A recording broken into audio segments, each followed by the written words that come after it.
I love Puzzles and Dragons. And clearly, you guys have shown that you too love Puzzles and Dragons. I'm Joe from Big Shark Gaming. Today, I'm going to be taking you down a little bit of a memory lane through Puzzles and Dragons. But firstly, I want to thank you guys for so much love and support on the most recent Yami Yugi review. It's really encouraged me to go ahead and do more Puzzle and Dragons type content. I love Puzzle and Dragons. I've been playing for a long time, and I wanted to, do a little bit more content. And now that I see that you guys really care about it, it really does encourage me. So thank you again. I'm not really good at doing the whole thank you thing because it's kind of something I'm not used to. It was really overwhelming. We got a bunch of new subscribers, so welcome to the channel. 411 views on a Yami Yugi review as we're talking right now. So I'm sure that's going to go up. But thank you guys. Thank you. Check out our other videos as well. I really appreciate that. But yeah, let's go on a little bit of a memory lane here in Puzzles and Dragons because I've been playing for a long time. And how long? Well, next month will actually be my 7th year in Puzzles and Dragons. I know, it's crazy. I started playing March 25th, 2013. I've logged in 2,260 days. Obviously, there was room for a lot more logins. But some issues, whether it just be burnout early on, or I broke my phone, or just forgot to log in. It happens. I could be way higher up in there, but I definitely have slacked a little bit. Same goes for my rank 631. To put that in perspective, Jay has been playing a lot shorter than I have. Where is this bum? He might be towards the bottom just because. Yeah, he's here somewhere. But he's...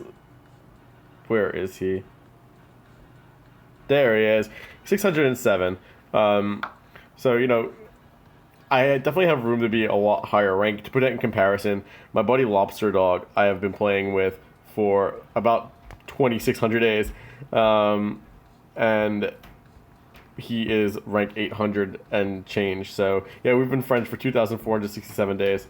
So it goes to show that the amount of time that I've played is definitely way less, especially since I have a friend of almost 2,500 days. So, I know 631 isn't exactly as high as it could be. I could probably be way higher, but I play casually. I used to play a lot harder when I started, but I do experience burnout, and I do have a channel, so I can't always devote all the amount of time in the world to Puzzles and Dragons, unfortunately. And I do work full time as well, so there's a lot of things that go into my limitations of play, which kind of sucks, but it is what it is. But yeah, so when I first started Puzzles and Dragons, we didn't even have Awakenings yet.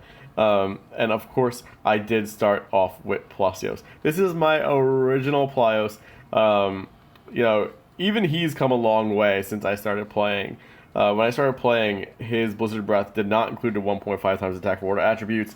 It was literally just inflict 20 times attack, and it was an outstanding 30 turns. Might even been more than that. And he definitely didn't have the orb move time plus 2 seconds.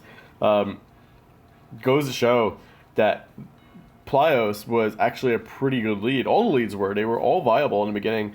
2 times attack was definitely nothing to scoff at. 4 times attack overall was great. But I remember looking over at this kid who's sitting next to me. His name is Bruce. In Human Skeleton class in college when he was playing. And I was like, man, what is this game? The game looks really cool. And the monster that really caught my eye was Kagutsuchi. Mainly this form of Kagutsuchi. He was playing, I was like, wow, that monster looks really cool. And normally I don't phone peek, I don't do anything like that, but, I couldn't help it. I was like, man, what game were you playing? And he's like, oh, I'm playing Puzzle and Dragons. It came out not too long ago, and I've been playing since day one. And I was like, oh, cool. I was like, yeah. I was like, I don't mean to peer. I was like, but it looks really cool. He goes, yeah, you give it a download. I'll send you my friend request. So I downloaded it, and my ultimate quest was to get ultimately Kagutsuchi, which is this guy. This is the original one that I had gotten. Took me a little while to get, but I finally got him. My first monster for clearing the Tower of Departure, because back when you completed the tutorial, you got one roll on the Rem, I was like, man, that's really generous. Go figure. Now you get 100 magic stones. I'm like a Puzzle and Dragons boomer. Um, you kids have it so easy. But no, I got voice, and voice was actually obviously it wasn't voice yet. It was this guy. But then he eventually became this guy, and this was the most he had. But 2 times HP for a dragon type was brutal. HP was by far the most important stat early on in the game. Then I ended up adding onto my team. I got the Holy Thunder Dragon. I snuck into Ardbeg on intermediate, and somehow I managed to beat it. No stones. And I also managed to get him to drop on a 25% chance, which I didn't know then. I didn't know that it was a 25% chance. I was like, oh, cool. I guess you just get him because he's a boss. But 2 times attack for 3 combos. Super easy. He inflicts 25,000 to all enemies. It was brutally strong. 3 turns. I mean, 3 turns for 25 damage.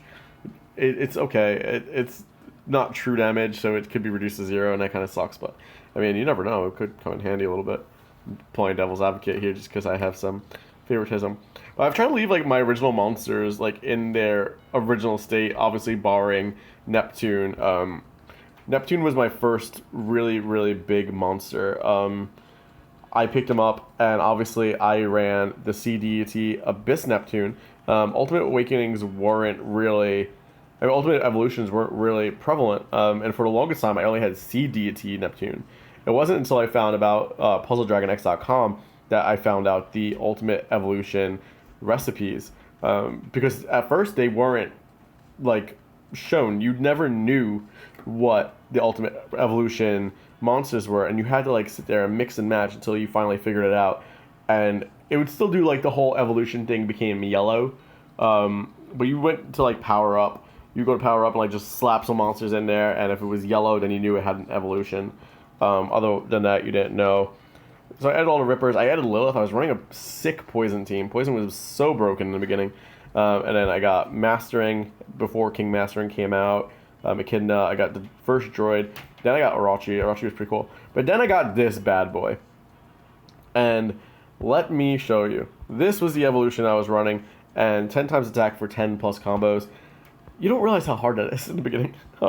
With no time extends, no nothing like that. Getting 10 combos was super hard, but if you pulled it off, it definitely made it worth it. And then Athena came out. Athena being 1.5 times HP for light and 3 times attack for light. So it was 2.25 times 9 attack for nothing. And it was broken. She had 2,000 attack power, and at the time it was just her and Ares that had over 2,000 attack. And that was it. Now it's like low if you have 2,000 attack. It's crazy. But like she was brutal, and I remember like playing with Athena and just sweeping, and nothing really compared.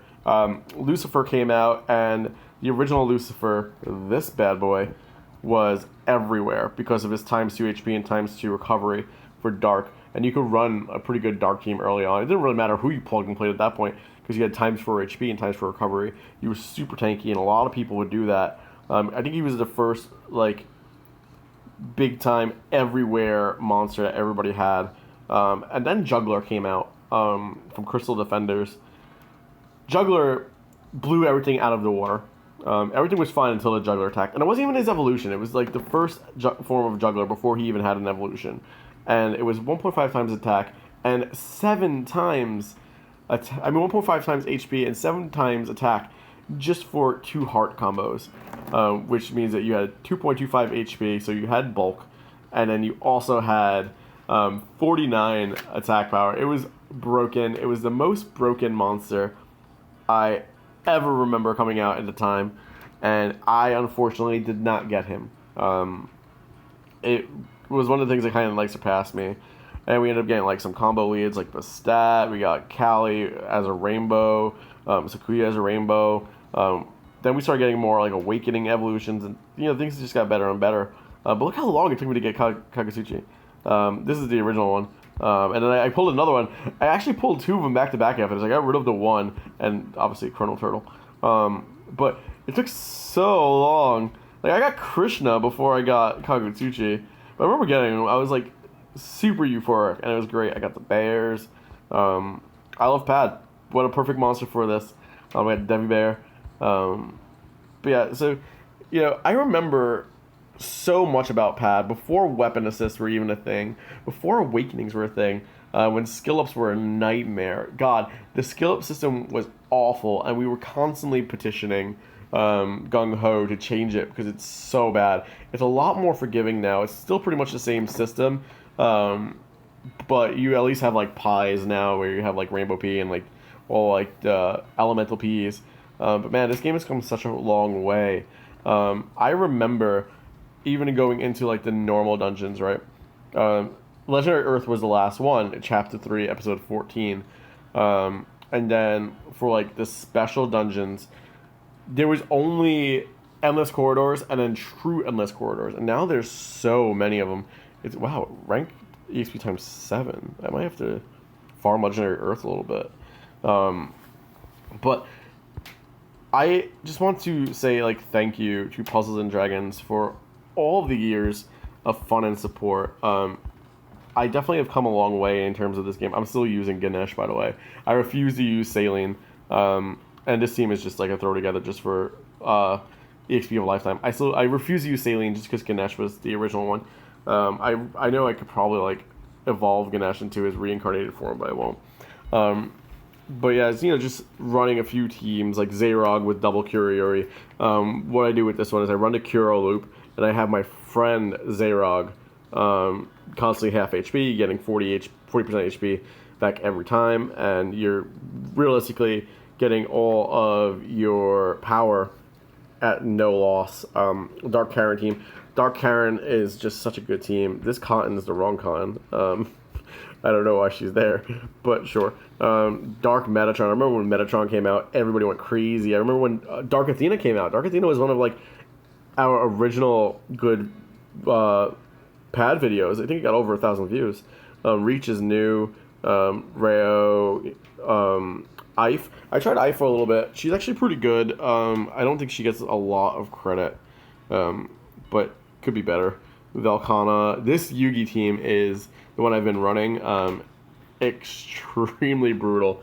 I'll be running AA3 later on this week. The new Anubis team, I had to do it just because of how much I love Anubis. Again, running the Curo loop, which is awesome. I was hoping that Valentine's Day would get a new evolution with this Valentine's Day event, but it's not going to happen. Don't mind this team.